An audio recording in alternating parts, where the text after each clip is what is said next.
Hey everybody, thanks for listening to the El Toros podcast, exclusively now on Anchor.fm.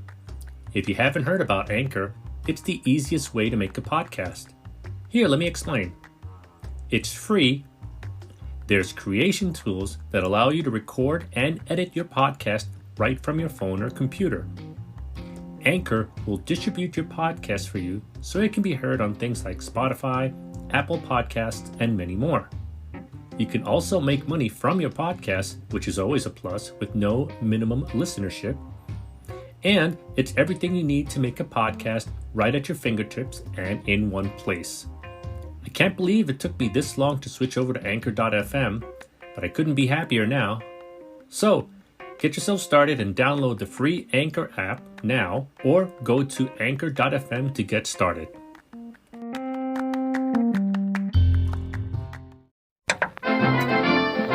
Finest professional wrestling from the Northeast and Mid-Atlantic region, Capital Wrestling.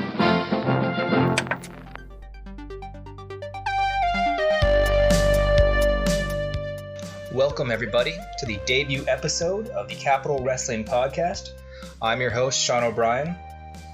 You may know me from the Squared Circle Sound Off on WLWstudios.com. That's every Thursday. You can find me on Twitter at Sean Neutron. But I'll be delving into the world of Capital Wrestling every week on Wednesday afternoons at 12 noon. And I've been given this very, awesome opportunity. I don't take it for granted, by Matt Ryan and Marcus Dowling, the founders of Capital Wrestling. So each week leading up to the shows, I'll have a new guest on. And whether it's an active member of the roster or for today's instance, Matt Ryan's going to be on. So that's really fun. We'll get to pick his brain a little bit about his knowledge of wrestling, the inspiration for the promotion, the future of the promotion, and obviously we're going to focus a lot on March 25th from the Cathedral in Jersey City. So without further ado, I'd like to introduce Matt Ryan. How's it going, Matt? It's going good, Sean. I'll speak for myself and my partner, Mark Dowling, and we're very happy to have you on board, not only as the host of the Capital Wrestling Podcast, but as a part of the company.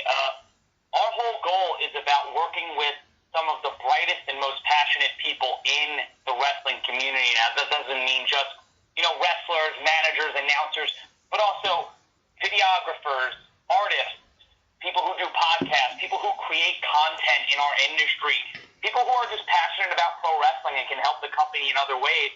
That's a huge focus and factor of what we do as a company and as an organization, and to have guys like you on our team, to have just a great staff. We've got Andrew Zarian, who's the host of A View from the Capitol, your broadcast colleague. We have some of the great commentators that will be joining us in Capital Wrestling that we'll be announcing over the next several days, and it's really refreshing and inspiring to have great people who care about pro wrestling work on a wrestling company like Capital. Yeah, I mean, definitely, man. It's been an absolute honor for you guys to bring me on, especially along someone like Andrew, who's got so much experience. He's got his own, guys from Queens with the What the Tech and Matt Man. So, he's always been a guy to I'd like to model my career after. So I'm glad I'm on board with him. And it just, I talked to Marcus before and got to pick his brain on my podcast a little while ago. And he's, such a brilliant mind, brings so many things to the table. So I can easily see why you guys are partners.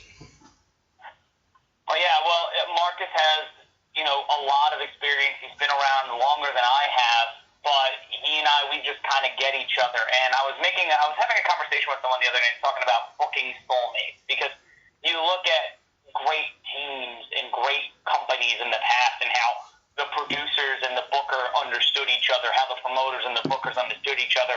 And Marcus and I both balanced that. We balanced the responsibility of promoting this company, cultivating the brand, and then the actual in-ring product. Because what we're doing with Capital Wrestling, you're hearing it now. You're hearing a podcast. You read our blogs on Medium. You see our video content. We're trying to be more than just your average wrestling show. And there's nothing wrong with that. There's nothing wrong with a wrestling show and it just being your wrestling show. Yeah. But there's so much potential out there. We live in the internet age. We live in the digital age why can't you just follow your favorite wrestling company or learn about your favorite wrestling company more than just watching at a show? Why not hear interviews with them, see videos of them in their everyday life, read about what makes them passionate about this business, about this industry?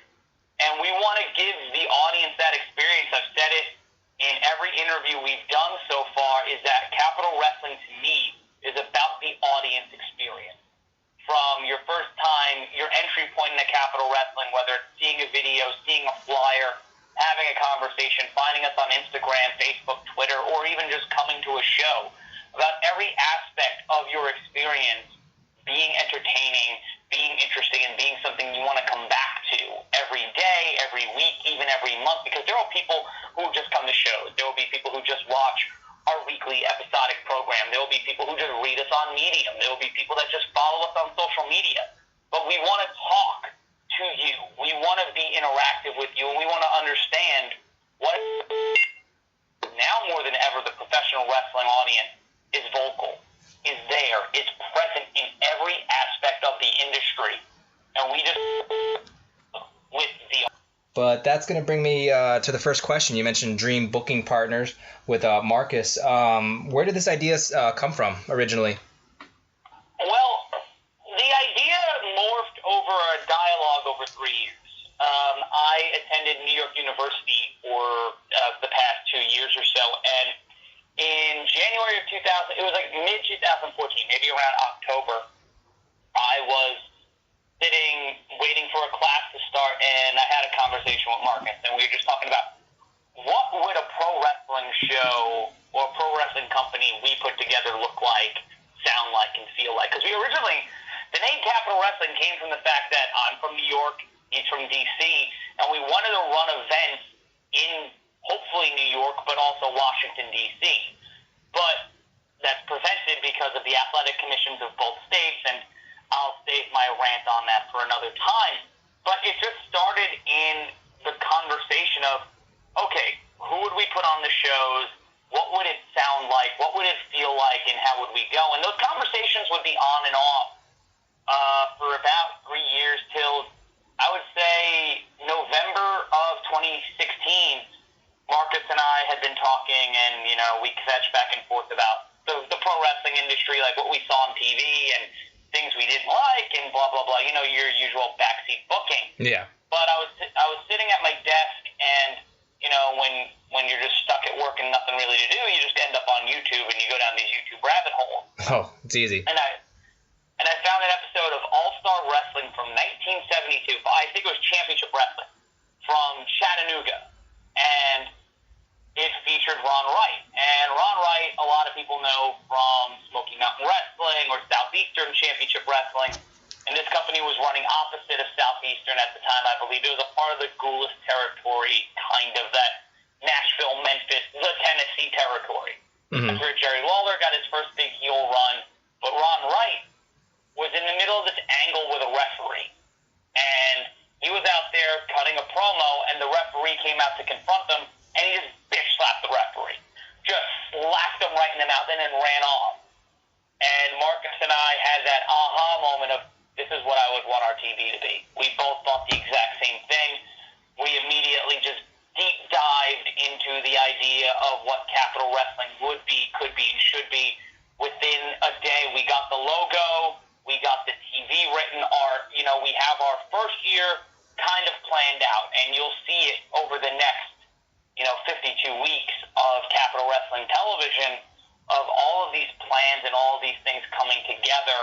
And ever since then, we've been at it since the 1st of January, so it'll be 2 months since we announced the company. We announced it at 12:03 a.m. January 1st of 2017, and ever since then, we've been rocking and rolling. I was only 29 then, and then once January 6th hit, I turned 30. So those are the days on January 1st. The halcyon days. But I guess that goes into the next question of how much wiggle room do you have with all that planning of your television? You said a year's worth. Do you have a little leeway or adaptive abilities? Say if there's an injury or just some scheduling conflicts. You're right. write everything with pencil. There you go. You know, you can't in any kind of production, whether you're booking a wrestling company, writing a TV show, or putting together a podcast, everything is never set in stone. Exactly. Everything comes organically and naturally, and as ideas change and plans change, talent will not be available for certain dates. So you're always planning ahead, but you're always keeping the idea of how do we back things up? Where do we go if X goes right but Y goes wrong? You're always going to have backup plans. You're always going to have the things that keep the consistency, but your first idea may be great, but your second or third idea might be better. Or who you work with on your first show may be completely different than the person you work with on your 11th show and your 12th show. People may get signed. People may get hurt. People may retire. Things may happen all of the time.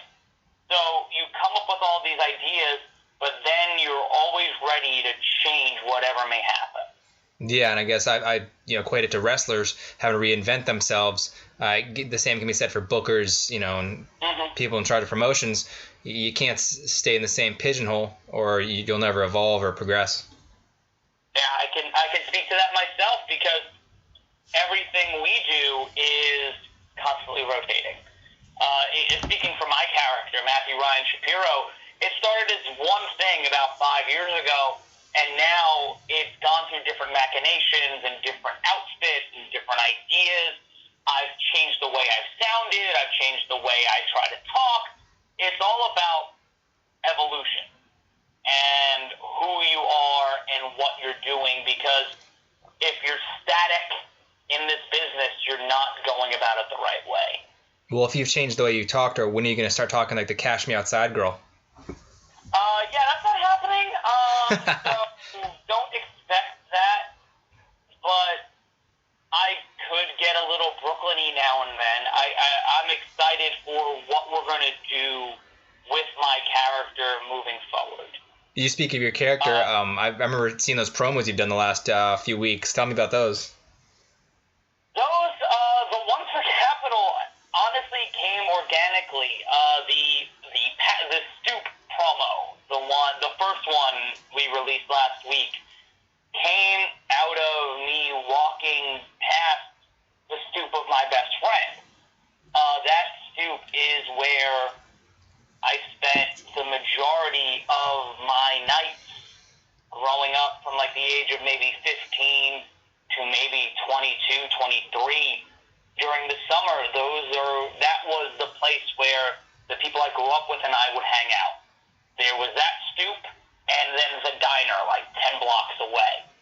So when I was walking by that stoop, I started thinking of beginnings. That's where my gift of gab kind of started. My, antagonistic nature growing up as a kid in Brooklyn, and you grow up around, 5, 6, upwards of 10 other kids, you're instigating, you're shit-talking, you're, generally trying to outdo everybody else. Mm-hmm. And that's where a lot of that began for me, and I thought of, hey, we're a month away from beginning this whole new company, and the New York Wrecking Crew, Chris Seaton and Smooth Blackman, guys who have been on this journey with me for, it's going to be 2 years coming up in April that we've been working together, and I couldn't be any prouder to have those guys in the first match with me against the Fella Twins. And I just decided, you know what, I've got my phone, I shoot in HD. Most of my promos I shoot on my phone anyway because I'm broke. And I stood in front of that and I just started talking. Mm-hmm. And the original cut was about 3 minutes, 3.5 minutes. And I edited it down to about 2.5. And I put it together. I started the promo walking from one place, and by the time I got to my destination for that day, I had it all edited and ready to send. And I guess my next question, I have 2 questions that are going to go hand in hand. What prepared you the most for being able to, head up a promotion? Being around some of the smartest people in pro wrestling. I I've been very fortuitous to be a part kind of a lot of the best wrestling companies on the East Coast, be friends with a lot of the smartest people in the room. I hate saying so much, it's annoying, but working in the wrestling industry and working in the media industry for the better part of a decade. Yeah. My 10-year anniversary in broadcasting comes this September, and I've been around some brilliant broadcasters, some brilliant people in our industry, and just learning how to work with people. You know, it's not easy. You're never going to be right all the time, but be prepared for anything that comes, and that's helped me immensely in pro wrestling. I've been lucky to have been a part of the 2KW Pro management team for 3 years. I started there when the company rebooted in 2014. I'm still a part of the company today, but learning that process of how to create and cultivate a brand that already existed, working with Jack Sabbath and the Future Is Now brand in 2016 was a huge education in working with talent and being more hands-on in that regard. My experience in Ring of Honor, I was a part of the Ring of Honor broadcast team, part of their production team in a multifaceted amount of ways for 5 years, and learning from the production meetings, working with guys like Dan Bynum, who's a very close friend of mine, who was the director and producer of Ring of Honor television, Ring of Honor pay-per-views, and picking the brains of guys like him, guys like Kevin Kelly, and sitting in on that, learning from guys like Steve Corino, and having that first-hand knowledge of wearing a headset and having a producer in your ear for all of this. And also, you know, just being Matthew Ryan Shapiro, being in front of an audience, putting together matches as a manager, you're learning the creative process and what works and what doesn't work with an audience. Because when you're standing in front of 2,000 people who want to see the Hardys, the Dudleys in a fatal four-way match in the main event of the biggest show of the year, and you're just some random-ass manager, and a lot of these people don't know you, you need to learn how to get their attention. Exactly. And hold on to it for as long as you can. And that's what we're doing with Capital Wrestling. There's a lot going on in wrestling. But if you are doing something that no one else is doing and you're doing it the right way, people are going to listen. We convinced you to not only be a part of the company, but you paid for a hotel room, you're going to be there that day, you're a part of what we're doing. And there's so many people traveling from all across the Northeast to be a part of us, be a part of what we're doing on the 25th. And that means the world to me. Yeah, I mean, I love discovering new scenes of wrestling, and especially up in the Northeast there, especially New York, and you guys are in the shadow of New York City. That's definitely a different environment that I'm used to.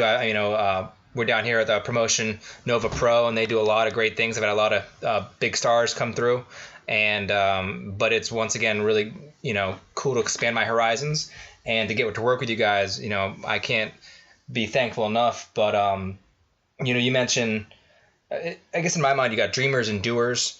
Of course, the dream comes up and the thought and the vision, but then you actually have to get to step one and do something. What was the first step for you? You mentioned, doing the logos and the marketing. What was the first step for the promotion? Roster. Mm-hmm. Putting together the team that will be on camera. Our collective Rolodex and finding the right guy and guys and girls and whoever to be a part of this team and to be the people that tell our stories. Mm-hmm. Because we can book and produce whatever the fuck we want on paper, but without these guys, that's never going to happen. So we immediately started thinking of who do we want on our roster. And from the very beginning, it was the Fella Twins, Rude Boy Riley, Jeff Cannonball, John Kerman, the New York Wrecking Crew, and then guys that we haven't announced yet, people that aren't on this show, but will be a part of the shows in the future.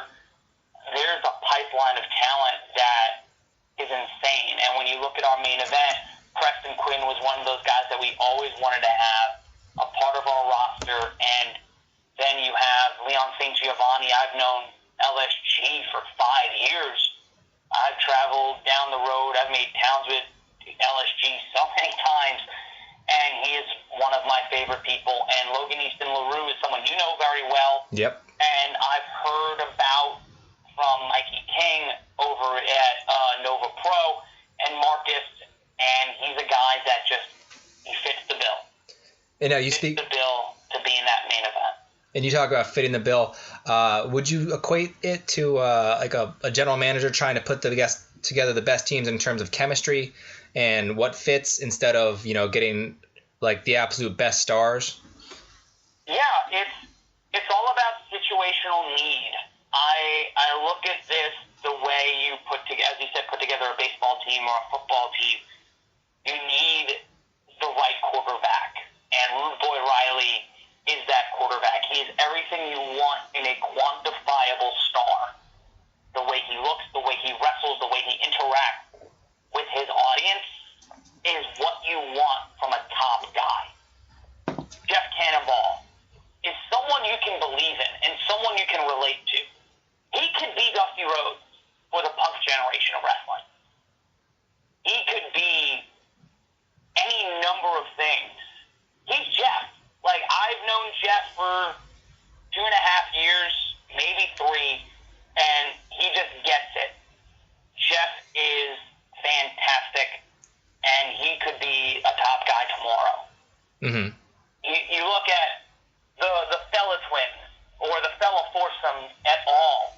You've got Rick Cataldo, who could, we're not saying it, but we're saying it, that we have the next 4 horsemen in Cataldo, McQueen, Sonny Kiss, and Nyla Rose. And we just did an interview today with Metropolis Knights.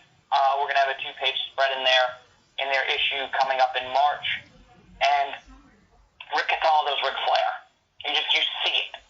The mannerisms, the behavior, he has all of that in him. Eddie McQueen, he feels like Tully Blanchard. Nyla, she's the enforcer, man. I saw Nyla Rose up close last year in Warriors of Wrestling when she faced off against Jesse Brooks, who is also one of my favorite people in wrestling and someone you should watch out for. And she radiates that enforcer appeal. And Sonny Kiss, while he may not be on our show March 25th, sadly, that kid gets it. Mm-hmm. He is he is Barry Windham-like in athleticism. And I don't give that to anybody lightly. That is not a compliment I will just hand out to anyone. Sonny is one of the most athletic human beings on planet Earth. And to have them on our roster was a natural fit. Because pro wrestling in 2017 needs to highlight all of the different personalities of our culture. Mm-hmm. And those are the people that do it. Well, speaking of highlighting personalities, and I don't want to, spoil anything. When it goes down the road, have you guys looked into booking women's wrestling matches? Women, and I mentioned this on the General Admission Wrestling Podcast. Good friends of ours, Ben, Mike, and Ray. The world of women's wrestling right now, there is a lot of it. Mm-hmm. There is a lot of women's wrestling. There are a lot of people doing it right. And we do not want to just do women's wrestling for the sake of it. Of women's wrestling. Yeah. It's not like we're not going to do it, but you'll see what we're doing to get to a women's division starting on night 1. And you'll understand why we will build our women's division over the course of this year, and you will see it in a lot of our characters, and you will see it in how we get from show 1 to show 11. And from there, the sky's the limit. And, we talk about big picture a lot of times. You mentioned like the year-long amount of material you have scheduled out. But what about the day-to-day operations? What is that like for you, or is it just different from every day? It's getting up coffee, talking over things with Marcus, dealing with social media stuff. We have a great guy. I won't say his name publicly, but we have a great person helping us with our social media and putting all the tweets you see during Raw, SmackDown, NXT, Impact. He helps put them all together. It's talking with our graphics department. It's talking with partners much like you. And it varies day to day, but it's usually me waking up with a cup of coffee, sitting down at my desk, and figuring out, okay, what are we doing today? And speaking of like processes and stuff like that, what about like licensing? I know here in Virginia they have a no blood rule, so various things like that. What is like your biggest obstacle? In terms of New Jersey, there are specific rules, but the State Athletic Commission is, thanks to Vince McMahon in 1989, pardon me, basically letting the mystery come out, letting the rabbit out of the hat, as it were. There's no real athletic commission for the state of New Jersey. So we're very fortuitous in that fact to have that protected, and we're going to, we're going to be able to do what we want, but we also understand if we try to do everything, it's not going to work. Yeah. And if we're going to be smart about it, we could, we're going to do things slowly. We're going to make everything we do matter. Because if you just throw out a random match for no reason, or, hey, here's a shit buck of blood, not necessarily the best idea to tell your story. No. Everything we're going to do will matter in that moment. And if things come naturally, they will come naturally. But don't expect a Taipei death match on night one. Yeah, you have to build to that. Exactly. You can have all the material, you can have the roster, the marketing, the whole team together, but you can't have this whole night without a venue. Tell us about how you found the Cathedral, and just tell us all about that. Well, Cathedral Hall was Marcus's idea. He found it while looking for venues, and it just was a beautiful building, and you can't really say no to a place that beautiful. And they've been great to deal with, great to work with, and we're so excited to present wrestling in that building. The first time you walk in there, you will truly get how amazing Cathedral Hall is. It fit.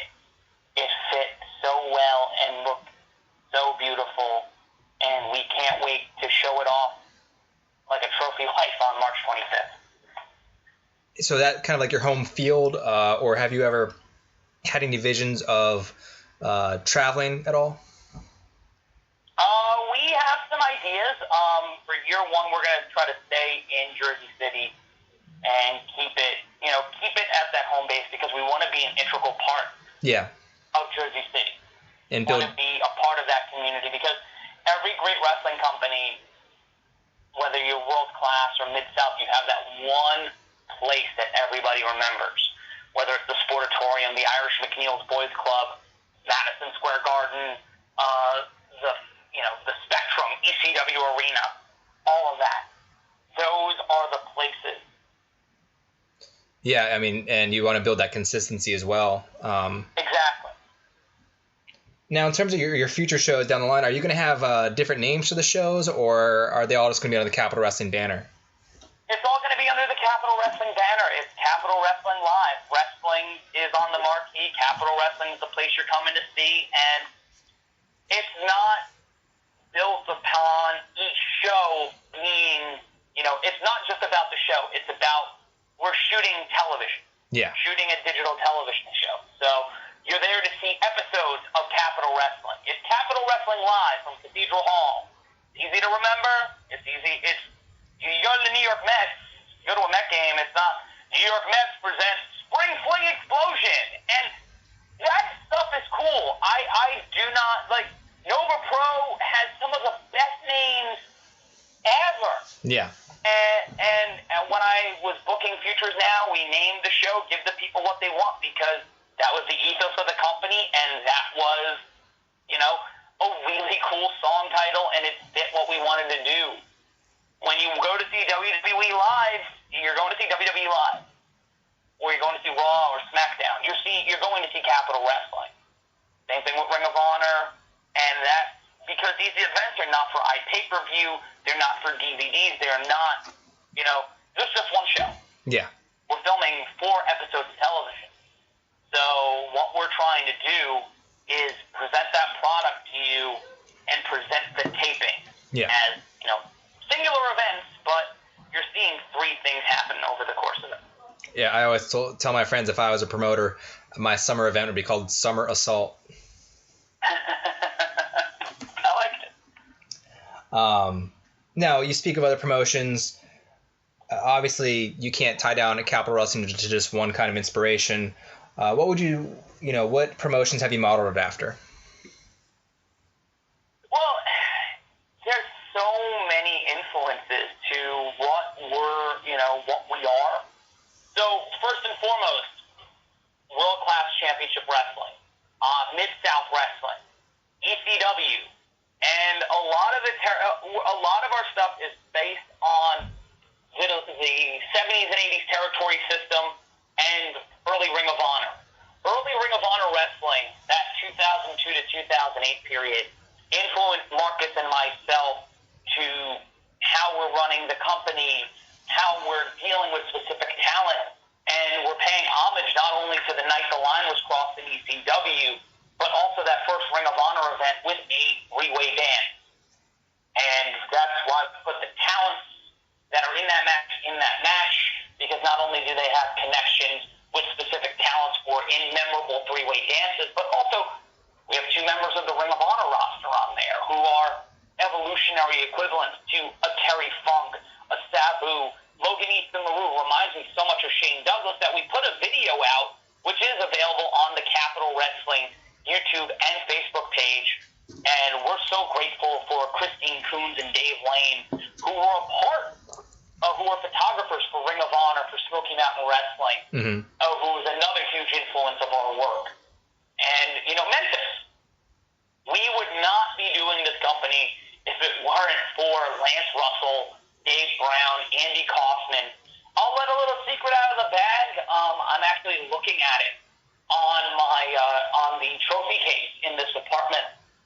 It's the Intergender World Championship of the Known Universe. And that title belongs to the colossal Mike Law. If you've never seen Mike Law before, March 25th, you're going to see the Intergender World Champion of the Known Universe. And we're not going to announce what Mike Law is doing, but you're going to want to be there and you're going to want to see him with the belt. It is a unique experience, to say the least, and something you're going to want to see on March 25th, Interest 6. You mentioned Ring of Honor. Also, earlier you mentioned Kevin Kelly and Preston Quinn. They're actually have a seminar that day. You want to tell us about that seminar? Yeah, the seminar is a part of what our company's model is. I'll say that again.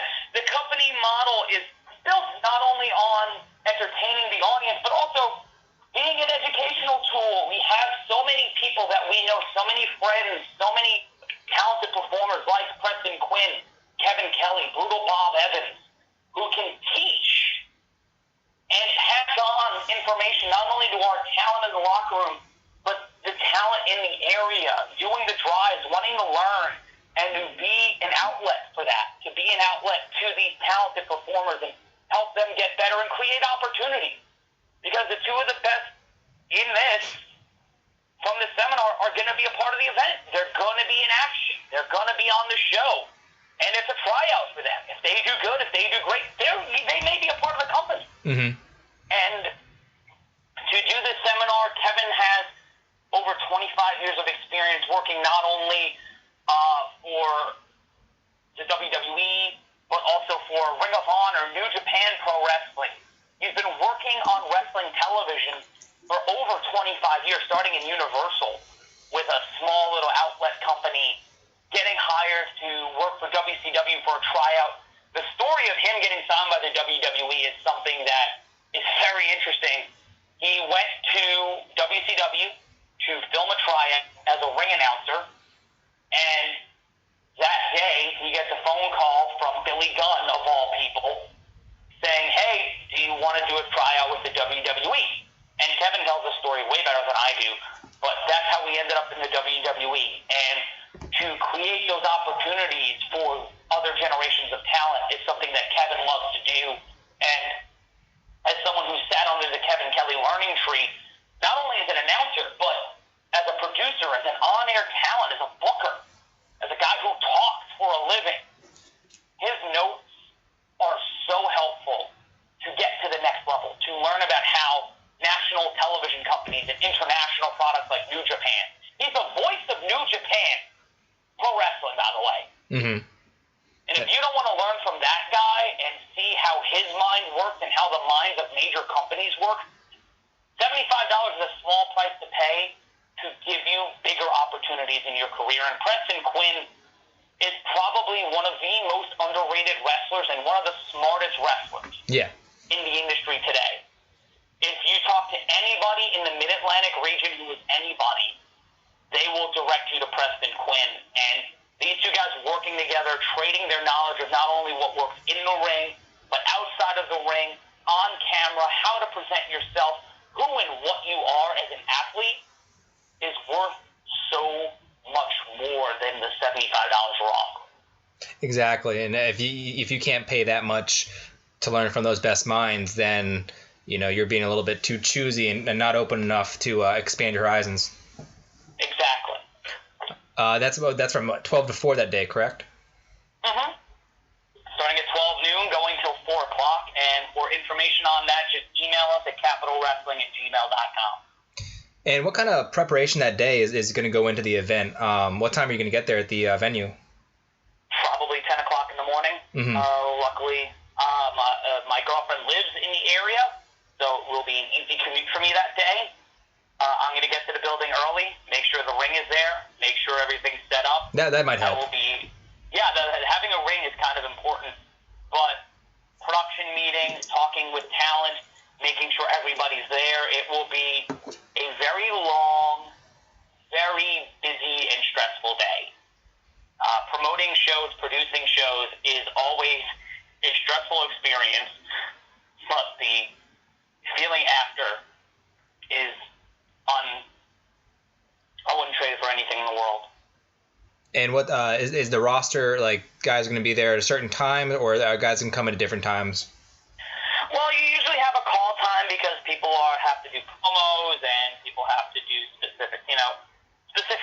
We shoot specific things, so people do different parts of what we do and how we get to where we've got to go. Mm-hmm. So, like, let's say a talent like Rude Boy Riley may be there at 1 o'clock. Talents like Bob Evans and Tim Hughes may get there 2 or 3 o'clock. It's all about, okay, we need to shoot this. What time do we do that? And, that's how it goes. It's not like everybody needs to be here by 4 o'clock or you're fired. Yeah, it's definitely, like you said, very flexible, but, because then at that point, if you have everyone come at the same time, that's going to be a little bit overwhelming. So to spread it out like that, it's very smart. Yeah. Confusion and chaos is always better. Now, tell, I guess it's the part where you can, plug the social media, Twitter, Instagram, everything, Facebook. Tell fans where they can find the link to buy tickets and, the pricing packages, the merchandise. Tell us all about that.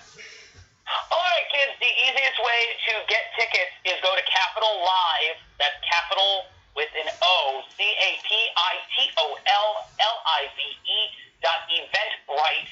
Eventbrite spelled EVENTBRITE.com.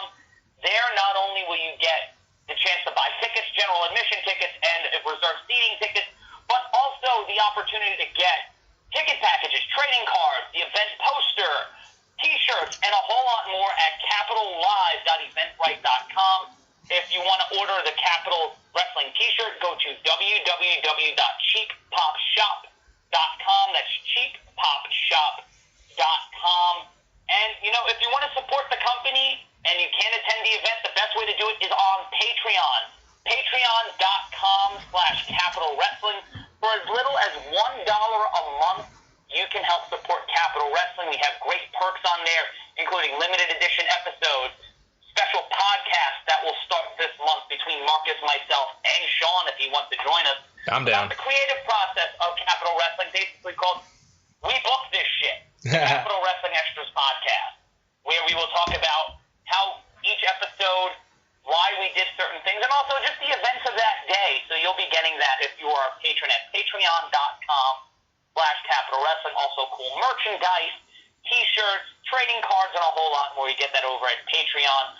But if you want a collective hub, the best way is going to tinyurl.com/Capital Wrestling. That is the official website of Capital Wrestling, and also on Facebook, facebook.com/Capital Wrestling, twitter.com/Capital Wrestling, because we can't add the G, but the G, leave off the G for goodness. That's twitter.com/Capital Wrestling.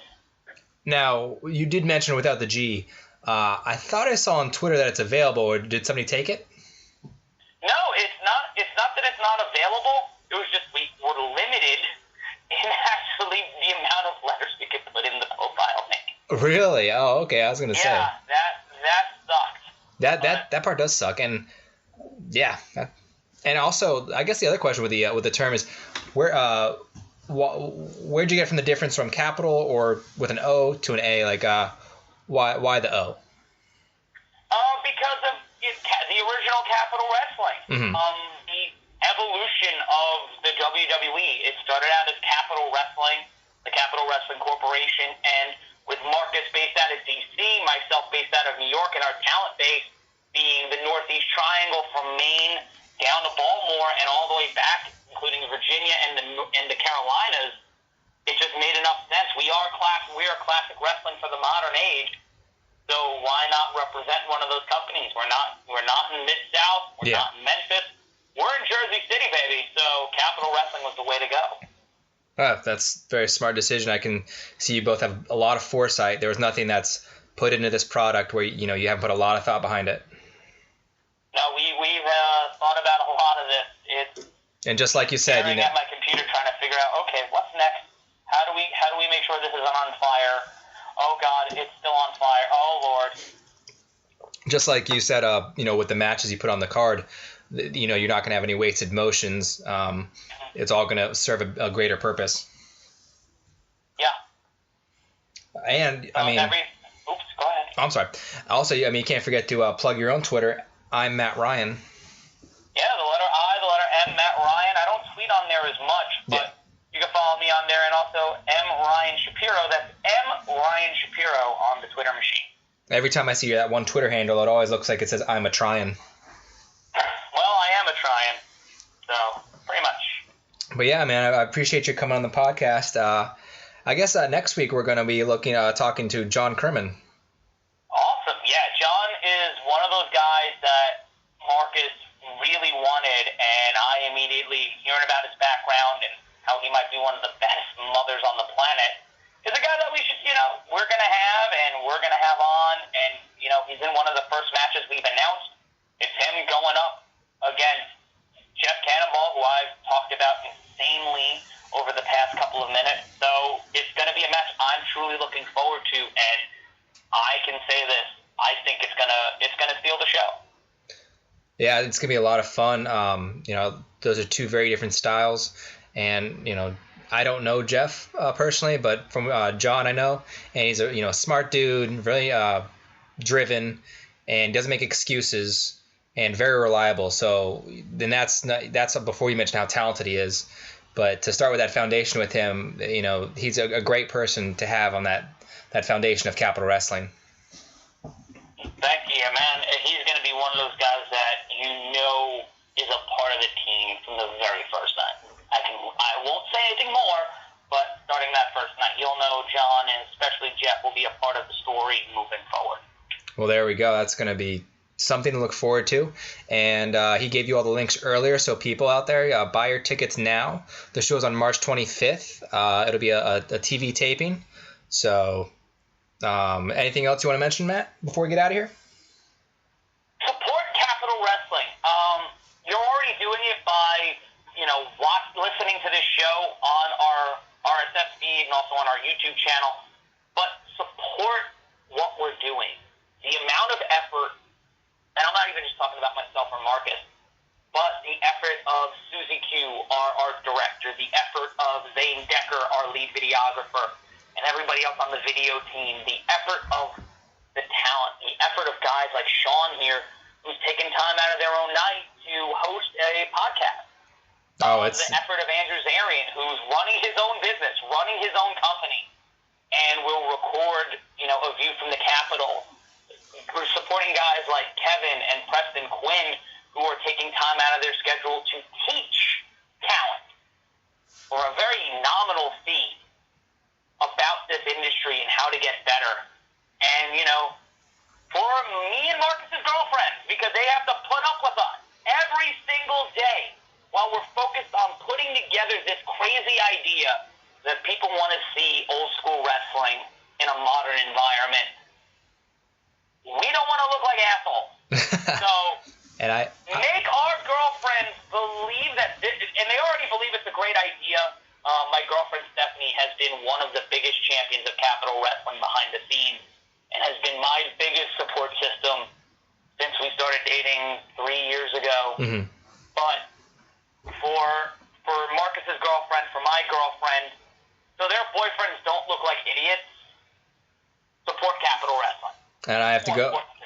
I have to get in on that girlfriend support and tell that my girlfriend has been very supportive of my wrestling passion, and she'll be making the trip with me, and she's looking forward to it. Excited to see just a new scene as well. So, I thank her and for putting up with me, really. Yeah. The girlfriends of pro wrestlers are the true MVPs of Capitol Wrestling. Yeah. Yep. We don't give them enough credit, but hopefully they can feel that we appreciate them, and we're very grateful. Yeah. But yeah, you can catch us here next Wednesday at noon. I'll be talking to John Kerman. He does not have a Twitter I can plug, but he is on Facebook. And you can follow Capitol Wrestling on Twitter at Capitol Wrestling without the G at the end. You can follow me on Twitter at Sean Neutron. And you can follow Matt Ryan at I'm Matt Ryan. So we thank everyone for listening. I want to thank you for coming on, Matt. First of all, thank you, Sean, for allowing me to be the first guest. We announced this today as we're recording this, and we came up with the idea. Also, last night, Monday night, after a talk with one of our marketing people, I was like, why don't we have a podcast? That's something we should do. And I immediately talked over with Marcus. You were the first guy we thought of, and Thank you. Thank you, my friend. Thank you for taking the chance. And as I edit this, thank you, Matt, for editing the podcast. Thank yourself for everything. Well, once again, everyone, thank you for listening, and catch us next Wednesday at noon.